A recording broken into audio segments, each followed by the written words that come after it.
Well, good Monday morning, Northern Michigan. We all know the holidays are just around the corner, and that's why we invited registered dietitian Jen May on the morning show to talk about some healthy alternatives to all of those sweet treats that we'll be having, and just some mindfulness to really kind of keep things in moderation. Yes.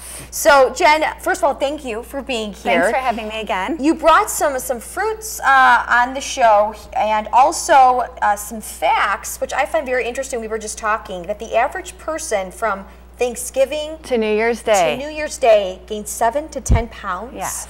Wow. Yeah. That's just an average. That's eye-opening. That's just an average, yes. And we were also talking a little bit, also, is that then if you do kind of have some things that you want to work on once New Year's hits, that only about 22% of those dietary New Year's resolutions actually make it into February. Good. So you're only really adding on to the problem. Once you pass New Year's, for most people anyway, that you gain this weight and you don't really stick with that plan to try to get back on the right track. Right. So that's why focusing on moderation and being mindful throughout the holidays is the key to try to maintain that healthy lifestyle the best that we can, because it can be a challenging time of year with all of the get-togethers and the festivities and the cookies and the desserts. It's tempting. It's like, how do you not try all of this? I mean, you go to someone's house and they have, dessert, plus just the main courses have so much going on. Exactly. So what do you do? Is it more so, like you said, moderation, or simply cutting it out of your diet? How do you go through the holidays? I think moderation and just being mindful is really important, because deprivation just leads to overeating. So, you don't want to go into the holidays thinking, okay, I'm not going to have any sweets. But it's a great time to maintain or begin your exercise program. Really keep that up during the holidays. And then I brought an example of like a salad plate, and when you're going to different activities or parties, focus on the smaller plates than the bigger ones, and don't linger at the buffet tables where all the food is.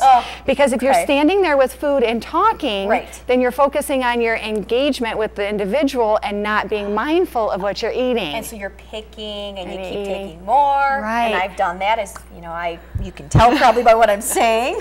So you want to take your food and then go sit down and really enjoy the conversation. And pick what is your favorite and really enjoy it. And that's what I mean by being mindful. If you're going to enjoy some of these holiday treats that come about once a year, then you really want to be enjoying the food that you're eating. What are these right here that you made? These look delicious. These are actually pumpkin chocolate chip cookies.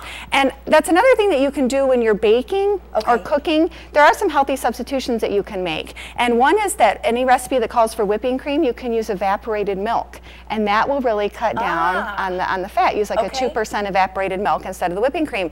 And these are a huge hit. I use the dark chocolate. You get some antioxidants there. And I actually cut down the sugar by half from what the recipe calls for in these. And I brought one for everyone to have this morning. We love the treats. And these are a huge hit with the kids and anybody that I share them with. They really enjoy them. So it's not cutting out everything completely. You can still enjoy the holidays. It's just going about it in a healthy way. Sure. And this has the pumpkin. If you're going to do something like a crisp, do the apples and the pears. Use some of the in-season fruits and veggies, because they're great, and you can get a little nutritional punch in there as well. I like that message.